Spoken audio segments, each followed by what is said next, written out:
आ रही है।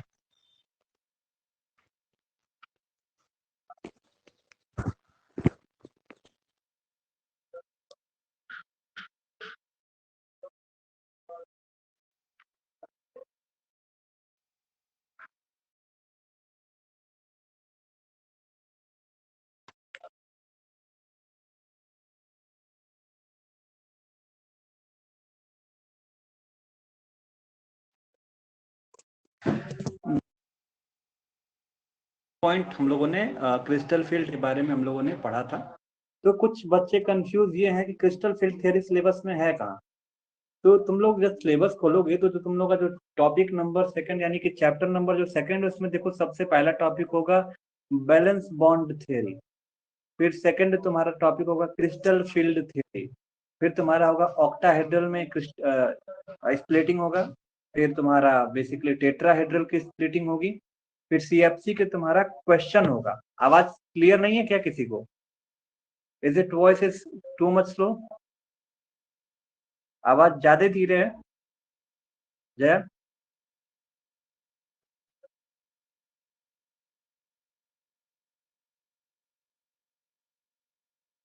Shalini, is it voice is to?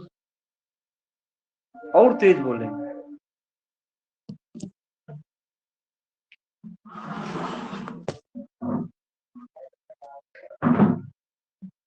भाई और लोग बताओ, क्या पता संदीप में नेटवर्क इशू हो। Nandini, is it voice is clear?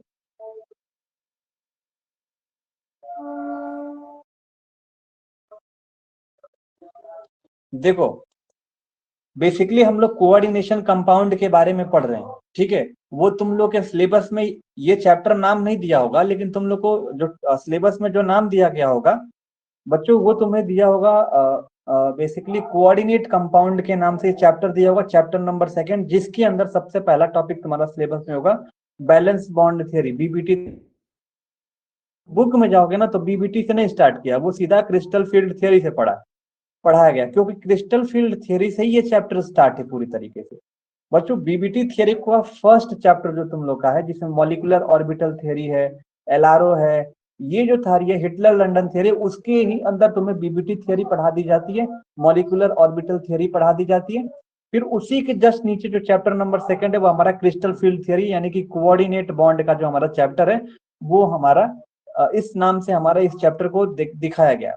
तो कहीं ना कहीं हम लोगों ने कल वाले लेक्चर में बेसिकली नंदनी अगर देखा होगा तो ठीक है, नहीं देखा होगा तो बेसिकली कल हम लोगों ने कल जो 5 पॉइंट डिस्कस किए थे उसमें हम लोगों ने अच्छे तरीके से देखा था कि किसको हम क्रिस्टल फील्ड थ्योरी बोलते हैं, क्या दिक्कत थी बैलेंस बॉन्ड थ्योरी में कि क्रिस्टल फील्ड थ्योरी को लाया गया था। ये सारी चीजें हम लोगों ने जो बेसिक और इम्पोर्टेंट 5 पॉइंट्स थे वो आपको पहले वाले जो वीडियो की लेक्चर सीरीज है उसमें आपको डिफाइन कर दिया गया। हालांकि जो जया ने कल क्वेश्चन उठाया था सर ग्रुपिंग नहीं समझ में आ रहा कि what do you mean by grouping in जो हमारा इस सीएफटी थ्योरी के अंदर हो रही है, ठीक है। तो उस चीज को हम यहाँ पे एक बार डिस्कस जरूर करेंगे कि ग्रुपिंग क्या हो रहा है, क्योंकि इसके अंदर भी एक बार पॉइंट आएगा, ठीक है। लेकिन ध्यान से देखना ये है कि जब क्रिस्टल फील्ड थ्योरी के बारे में अगर क्वेश्चन पूछा जाएगा, जो कि 2009 या 2011 में ये क्वेश्चन पूछा जा चुका है, तो आप क्रिस्टल फील्ड थ्योरी में 5 पॉइंट लिख के तो काम चलाओगे नहीं, कम से कम 8 9 10 पॉइंट तो देना ही पड़ेगा बच्चों, ठीक है।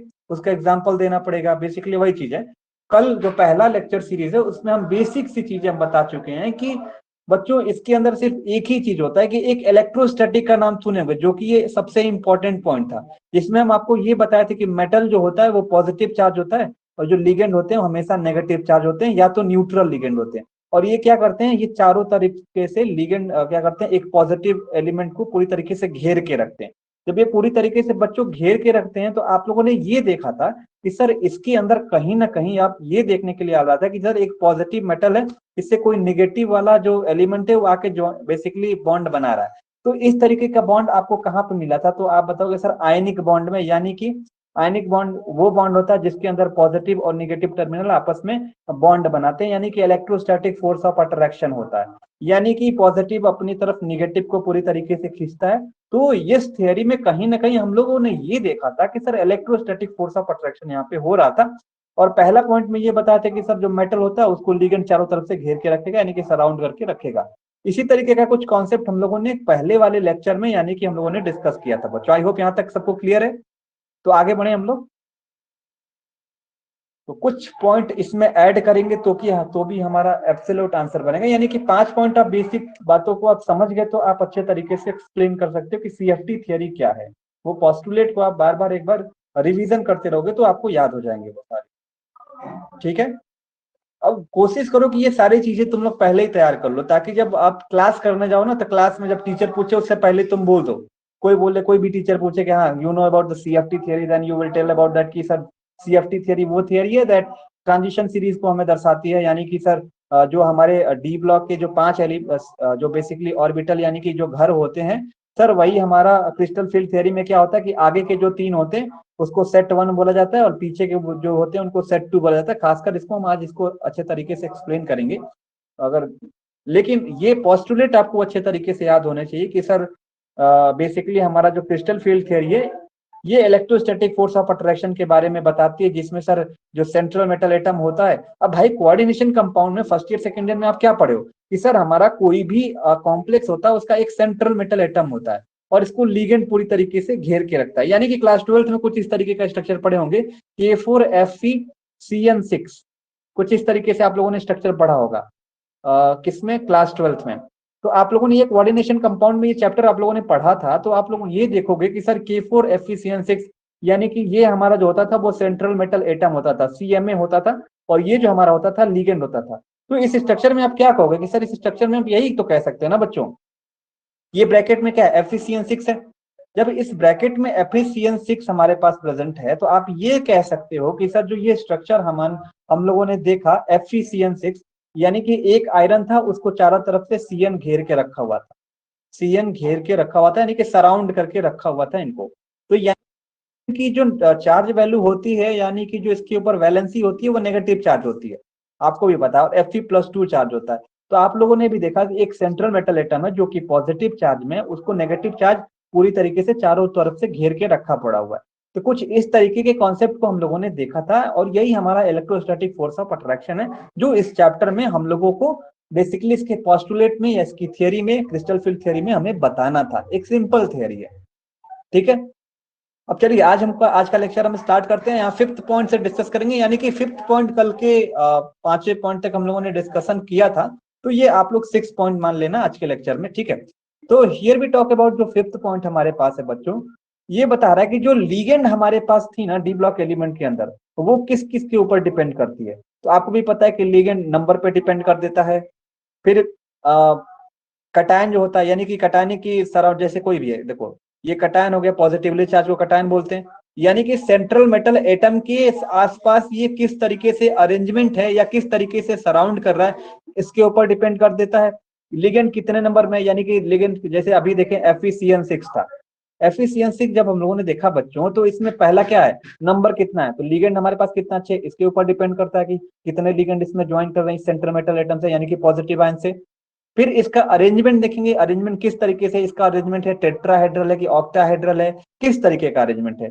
फिर उसके बाद देखेंगे जो लीगेंड है वो नेचर ऑफ लीगेंड, यानी कि हमारा ये पूरी तरीके से जो लीगेंड होता है यानी कि डी ब्लॉक इलेक्ट्रॉन के अंदर वो कितने चीज पे डिपेंड करता है, तो 3 चीज पे। एक हमारा नंबर कि वो लीगेंड कितने नंबर में है, 4 है कि 5 है कि 6 है। फिर अरेंजमेंट देखेंगे कि टेट्राहेड्रल है कि ऑक्टाहेड्रल का अरेंजमेंट है या किस तरीके का है, बाइपिरामिडल अरेंजमेंट है कि किस तरीके का अरेंजमेंट है। फिर नेचर ऑफ लिगेंड के देखेंगे, तो कल हम लोगों ने देखा था एक आयनिक लिगेंड होता है, एक न्यूट्रल लिगेंड होता है बच्चों। तो यहाँ पे ये देखेंगे निगेटिव वाला लिगेंड है कि ये न्यूट्रल वाला लिगेंड है। तो आप लोग यहाँ पे देखेंगे Cn जो होता है वो नेगेटिव वाला लिगेंड है, यानी कि आयनिक लिगेंड के नाम से इसको जानते हैं बच्चों। तो कोई भी आपसे पूछेगा कि सर ये हमारे लिगेंड के वो 3 फैक्टर कौन कौन से हैं, तो आप ये बताओगे सर पहली तो उसका नंबर, दूसरा उसका अरेंजमेंट, तीसरा उसका नेचर ऑफ लिगेंड, यानी कि नेचर में ये बताएगा कि वो नेगेटिव है कि न्यूट्रल है। और नेगेटिव और न्यूट्रल क्या है इसको हम कल आपको अच्छे तरीके से डिस्कस किए थे, ठीक है। तो यहाँ पे देखो जर सो ये जो 3 फैक्टर होते हैं ना, यही 3 फैक्टर क्या करते हैं, क्रिस्टल फील्ड थियरी को पूरी तरीके से डिटरमाइन करने में मदद करते हैं या एक्सप्लेन जो भी इसकी पता करने में हमें पूरी तरीके से मदद करते हैं, ठीक है। तो इसको हम एक्सप्लेन करने से पहले इसकी ज्योमेट्री को भी हम इसमें पढ़ लेते हैं। तो कहीं ना कहीं आप ये देखोगे कि अरेंजमेंट से कहीं ना कहीं सर इसके हम ज्योमेट्री को भी निकाल सकते हैं, ठीक है। तो जब ज्योमेट्री को निकाल सकते हैं, इसके क्रिस्टल फील्ड थियरी को हम डिटरमाइन कर सकते हैं, तो ये कह देंगे कि जो ये हमारी क्रिस्टल फील्ड थियरी थी ये मोस्ट फेवरेबल थियरी थी इस पॉइंट ऑफ बेसिकली इस फैक्टर के अकॉर्डिंग बच्चों। ठीक है, तो इसीलिए इसको आगे नाम दे दिया गया कि सर ये क्रिस्टल फील्ड थियरी के हिसाब से ये most crystal field stabilization energy को दिखाता है। आई थिंक 5th पॉइंट सबको क्लियर हो गया होगा। Type in chat box yes और नो।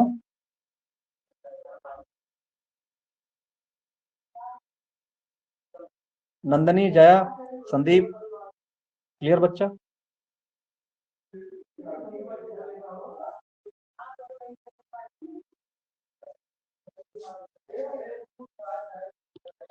अब देखो कलर, जाहिर सी बात है कि ट्रांजिशन में एलिमेंट है। देखिए आप लोगों को हम कल बताए थे कि सर ये बेसिकली डी ब्लॉक एलिमेंट के बारे में पढ़ रहे हैं।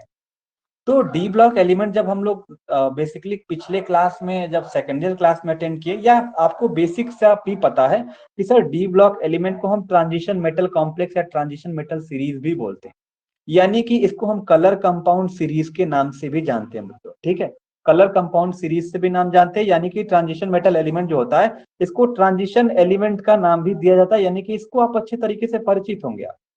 तो यानी कि कलर कंपाउंड सीरीज बोलो या ट्रांजिशन मेटल एलिमेंट बोलो, इसका या तो डी ब्लॉक एलिमेंट बोलो, इसके 3-4 नाम है। ठीक है, तो आप जाहिर सी बात है कि आप डी ब्लॉक एलिमेंट में पढ़ रहे हो तो कहीं ना कहीं इसका कलर कॉम्प्लेक्स भी बनेगा। तो यही बता रहे कि the colour of transition metal complex can be explain in the term of electronic transition.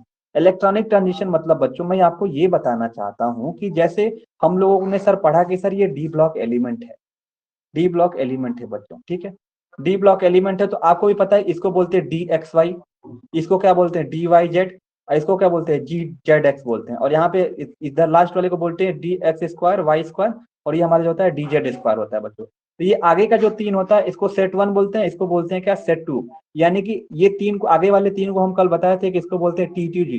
T two G क्यों बोलते हैं? इसके पास 3 है तो इसको टी टू बोला जाता है, इसके पास 2 है तो इसको ई जी बोला जाता है बच्चों। तो आप लोगों ने क्रिस्टल फील्ड थ्योरी में कुछ आपको हम याद दिलाना चाहें तो कुछ इस तरीके से होता है बच्चों। टी टू जी कभी कभी क्या होता है नीचे होता है, टी टू जी क्या होता है नीचे होता है, यानी कि डी ब्लॉक का आधा नीचे ले लेते हैं आधा ऊपर ले लेते हैं। ठीक है, तो मैं ये कहना चाहता हूँ बच्चों कि ये कलर ट्रांजिशन मेटल कॉम्प्लेक्स कैसे बनते हैं।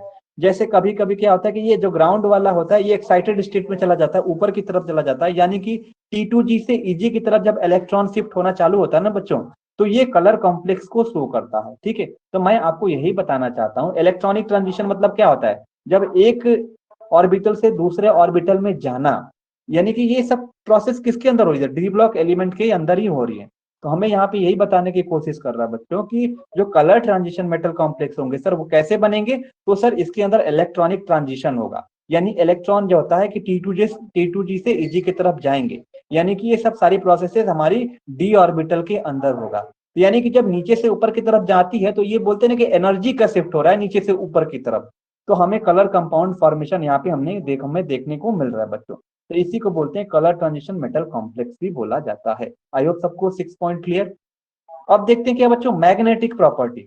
तो magnetic property can be explain in the term of splitting of D orbital, यानी कि जब हमने ये 3 तरीके का बनाया बच्चों, तो यानी कि हम स्प्लिट तो कर रहे हैं ना, टी टू जी को नीचे लिख रहे हैं, ईजी को ऊपर लिख रहे हैं, तो सर इसमें जो मैग्नेटिक प्रॉपर्टी होगी उसको भी हम इसके स्प्लिटिंग के बेसिस पे भी हम डिफाइन करेंगे। तो हमारा कलर कंपाउंड भी स्प्लिटिंग बेसिस पे यानी कि इलेक्ट्रॉनिक ट्रांजिशन बेसिस पे हमारा डिपेंड करेगा, एंड मैग्नेटिक प्रॉपर्टी होगा वो भी हमारा इस डी ब्लॉक के स्प्लिटिंग के बेसिस पे ये हमारा डिफेंड बेसिकली ये डिपेंड करने वाला है। ठीक है, तो आई होप आपको 7 पॉइंट भी क्लियर हो गया होगा। अब आगे बढ़ते हैं। Different crystal field will have different effective relative energy, यानी कि ये बता रहा है कि डिफरेंट क्रिस्टल फील्ड के पास अलग अलग एनर्जी होंगी बच्चों। यानी कि आपको भी पता है कि टी टू जी हमारा इसके पास अलग एनर्जी लेवल होगा, ईजी जो हमारा है इसके पास अलग एनर्जी लेवल होगा, यानी कि ये सेट 2 है ये सेट 1 है, तो सेट 1 के पास एक अलग एनर्जी लेवल होगी और इसके पास एक अलग एनर्जी लेवल होगी। कब होगी बच्चों, कब होगी ये अलग, जब ये स्प्लिटिंग हो जाएगी तब। बाकी जब ये एक साथ रहेंगे ना बच्चों, जब ये एक साथ अगर डी ब्लॉक एलिमेंट रहते तब इसकी एनर्जी सेम रहती है, लेकिन जब स्प्लिटिंग हो जाती है तो एनर्जी इसकी क्या होती है, अलग अलग हो जाती है। अलग अलग क्यों हो जाती है, क्योंकि पता है कि इसका इलेक्ट्रॉन ऊपर की तरफ चला जाता है, मतलब कि higher energy to lower energy.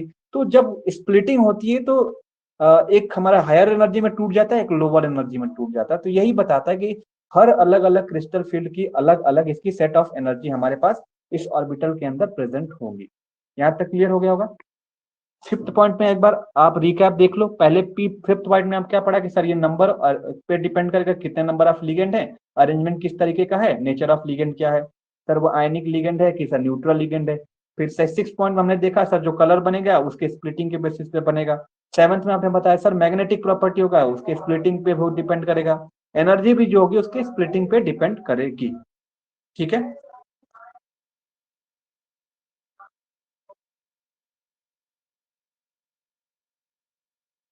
अब देखो बच्चों डी ब्लॉक एलिमेंट हमारे पास, तो आपने जान, अब मैं डी ब्लॉक में थोड़ा सा डीप जाना चाहता हूँ, जरा जिसमें तुमने ग्रुपिंग में थोड़ा सा दिक्कत थी उसको जरा देख लो तुम।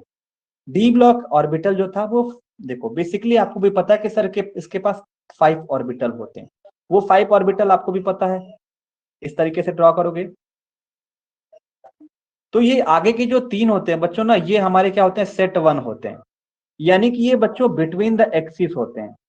और ये हमने बताया था आपको ये अलोंग द एक्सिस होते हैं। यानी कि मैं आपको क्या बताना चाहता हूं, अगर 2 ग्राफ बनाना चाहता हूं बच्चों, देखो ये हम बनाते हैं इस तरीके से, ध्यान से समझना नंदनी, नीलम। देखो बच्चों, तो ये बता रहा है कि जो बच्चों आगे का ये 3 है, यानी कि आगे के जो 3 है वो बिटवीन द एक्सिस होते हैं, यानी कि जो इनके बॉन्ड होंगे बिटवीन द एक्सिस होंगे। मतलब ये कहना चाहूंगा जैसे ये एक्स एक्सिस है, वाई एक्सिस है, जेड एक्सिस है यहाँ पे, तो बच्चों बीच बिटवीन द एक्सिस मतलब कि बीच में, जैसे ये इस तरीके से बनेंगे, इस तरीके से बनेंगे। मतलब लाइन, 2 लाइनों के बीच में बनेंगे तो उसको बोलेंगे बच्चों बिटवीन द एक्सिस। तो मतलब आगे के जो 3 होते हैं यानी कि जो T2G होते हैं वो बच्चों बिटवीन द एक्सिस होते हैं। इसी तरीके से जो लास्ट वाले हैं D X square Y square D Z square बच्चों, ये अलोंग द एक्सिस बनते हैं। अलोंग द एक्सिस मतलब क्या होता है, देखो अलोंग द एक्सिस मतलब क्या, ये लाइन है, ये लाइनों के बीच में बन रहा था, ये एकदम लाइनों में बन जाएंगे तो इसको बोलेंगे along the axis, along the axis. तो ये ध्यान में रखना कि जो सर हमारा जो डी ब्लॉक एलिमेंट का जो लास्ट के 2 ऑर्बिटल होते हैं जिनका नाम हमारा है D X square Y square D Z square, ये जो होते हैं बच्चों ये अलोंग द एक्सिस बनते हैं, यानी कि एकदम लाइन पे ही बनेंगे ऐसे। लेकिन वो जो बनेंगे वो क्या बनेंगे, जो बेसिकली आगे के 3 होंगे वो बिटवीन द एक्सिस बनेंगे, मतलब बीच में बनेंगे। ठीक है। तो ये आप कॉन्सेप्ट ना अच्छे तरीके से जब टीचर पूछेगा तो बताओगे तो सोचेगा कि लगता है कि हॉलीडेज वगैरह में पढ़े लिखे हैं बच्चे। इसी तरीके से आप एक एक को उठाते हैं, जैसे डी एक्स वाई हो गया, तो डी एक्स वाई क्या हो गया, जाहिर सी बात है एक्स वाई मतलब कि एक्स एक्सिस और वाई एक्सिस के बीच में होगा। तो आप यहाँ पे देख रहे हो कि सर ये बिटवीन द एक्सिस है, यानी कि इस एक्सिस के बीच में। इसी तरीके से D Z square D Y Z है, तो वाई और जेड के एक्सिस में रिप्रेजेंट करेंगे इसको। तो ये भी क्या हो रहा है, आप देख रहे हो कि 2 एक्सिसों के 2 लाइनों के बीच में। इसी तरीके से बेसिकली डी जेड एक्स को देखा जाए तो जेड और एक्स एक्सिस के बीच में हम इसको ड्रॉ करेंगे। तो ये सारी चीजें ड्रॉ करोगे तो नंबर आपको अच्छा मिलेगा। तो आप देखोगे ये 2 लाइनों के बीच में, तो यानी कि ये बिटवीन द एक्सिस है। तो आगे की ये जो 3 है बिटवीन द एक्सिस बच्चों, इन्हीं को बोला जाता है T2G, क्योंकि ये 3 होते हैं तो इनको बोला जाता है क्या, T2G। ये सेट 1 है, इसको T2G बोला जाता है और ये बिटवीन द एक्सिस होते हैं। अब ये देखो बच्चों, ये जो हमारे डीजेड स्क्वायर और ये हमारे, आप ये देखोगे एकदम लाइन पे बने हुए हैं, एकदम लाइन पे बने हुए हैं। तो D X square Y square इस तरीके से बनेगा, डी जेड स्क्वायर इस तरीके से बनेगा। आई होप यहाँ तक सबको क्लियर हो गया होगा। अब देखते हैं बच्चों ग्रुपिंग का। ग्रुपिंग मतलब क्या हो गया, ग्रुपिंग ऑफ ये जो डी ब्लॉक एलिमेंट है इनकी ग्रुपिंग कैसे हो रही है बच्चों। तो ग्रुपिंग के बारे में अगर हम बात करेंगे तो आप कहोगे सर आगे के 3 ग्रुप को अलग ले रहे हैं, जया यही ग्रुपिंग था इसके अंदर। ठीक है बच्चा, यही ग्रुपिंग था, इसी को ग्रुपिंग बोला जा रहा था, जो तुम्हें क्लियर नहीं हो रहा था बेसिकली। ये आगे के जो 3 होते हैं इसको 3 अलग ग्रुपिंग कर लो, जिसको हम T2G बोलते हैं। इन 2 को अलग ग्रुपिंग को EG बोलते हैं। ठीक है। तो ग्रुपिंग ऑफ 5D ऑर्बिटल में क्या होता है कि सर हमें 2 ग्रुप मिलता है, एक T2G मिलता है और एक EG ऑर्बिटल मिलता है। ठीक है। तो हम ये सब किसके बेसिस पे हम करते हैं बच्चों, तो इसके ओरिएंटेशन के बेसिस पे, इसके लोब के बेसिस पे, यानी कि जो ये एक्सिस के बीच में जो हमारा इसका लोब प्रेजेंट था उसके बेसिस पे हम इसको अलग करते हैं। सर एक तो हमारा सबसे पहला जो आगे का 3 होता है सर वो बिटवीन द एक्सिस होता है, यानी कि 2 एक्सिस के बीच में। और यानी कि यही हमारा क्या हो गया, ओरिएंटेशन हो गया बच्चों, यानी कि लोब का ओरिएंटेशन हो गया बॉन्ड का। तो हम इसके ओरिएंटेशन के बेसिस पे हम इसको सर ग्रुपिंग करते हैं, यानी कि जो अलोंग द एक्सिस होता है उसको अलग करते हैं, सर जो बिटवीन द एक्सिस होता है उसको अलग करते हैं बच्चों। तो यही आप कहोगे ना कि सर ये कोऑर्डिनेट बॉन्ड के अंदर ये सारे देख रहे हैं, यानी कि कोऑर्डिनेट बॉन्ड किसको, मतलब कि ये कह रहे हो कि सर ये हमारा एक्स कोऑर्डिनेट है, एक वाई कोऑर्डिनेट है, इनके बीच में हम इसको ओरिएंटेशन के बेसिस पे हम इसको अलग कर रहे हैं बच्चों। तो हमने ये बताया कि on the basis of orientation the lobe of 5d orbital with respect to coordinate, इसको हम ग्रुप को दो सेट में डिवाइड करते हैं, एक T2G और एक हमारा क्या होता है EG के बेसिस पे, ठीक है। तो सबसे पहला पॉइंट आप हेडिंग में आप नोट डाउन में कर लेना, क्या सर T2G ऑर्बिटल जिसमें DXY DYZ DXZ होता है, ठीक है। इस सेट में सर क्या होता है कि जो ऑर्बिटल के लोब होते हैं तो वो एक्सिस के बीच में लाई करते हैं, इसीलिए जब एक्सिस के बीच में लाई करते हैं तो आप ये कहोगे कि बच्चा ये एक्सिस पे नहीं ना है, ये एक्सिस के बीच में है, तो इसीलिए बोल देंगे नॉन एक्सियल, क्योंकि ये एक्सिस पे नहीं है, नॉन एक्सियल है, मतलब किसी भी एक्सिस पे नहीं है, तो इसको हम बोल देंगे कि सर इसका दूसरा नाम नॉन एक्सियल भी होता है। और इस तरीके के ग्रुप ऑफ सेल्स को हम T2G ऑर्बिटल के नाम से जानते हैं। टी इसलिए रिफर करता है क्योंकि ये ट्रिपली डीजनरेट सेट होता है, ठीक है। हाँ।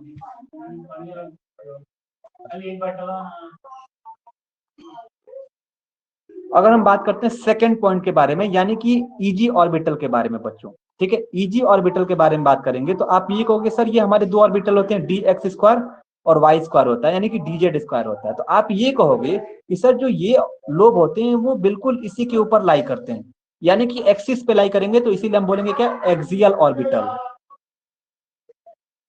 ठीक है। तो जब एक्सियल ऑर्बिटल पे ये लाई करते हैं तो इसको बोला जाता है डायट या डीजनरेट सेट बोला जाता है, ठीक है।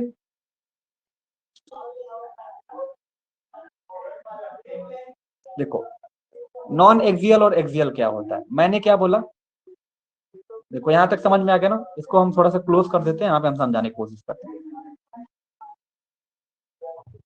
देखो सर, देखो नंदनी, बेसिकली हमने क्या बोला कि हमने ये अलग अलग बनाया, ठीक है, हमने ये दो वाला बना देते हैं, यानी कि DX² Y² ये आगे के तीन होंगे, ठीक है, आगे के तीन बच्चा हो गए, तो ये बोला कि ये बिटवीन द एक्सिस होते हैं, आगे के तीन ये बिटवीन द एक्सिस होते हैं, और ये जो होते हैं बिल्कुल एक्सिस पे होते हैं, एक्सिस मतलब कि एकदम एक्सिस पे होंगे, जाहिर सी बात है जब ये एक्सिस पे होंगे, यानी कि ये एक्स एक्सिस है तो एक्सिस पे है, तो इसको बोल देंगे एक्सियल, और ये जो हमारे हैं वो एक्सिस पे नहीं है, बिल्कुल वो बिटवीन है, तो इसको बोल देंगे कि नॉन एक्सियल, क्या बोल देंगे, नॉन एक्सियल। तो इनका दूसरा नाम है, यानी कि जब T2G को नॉन एक्सियल बोल दोगे और एक्सियल यानी कि जो ये हमारे अलग है EG को आप एक्सियल बोल दोगे। तो आई होप यहां तक सबको क्लियर हो गया होगा।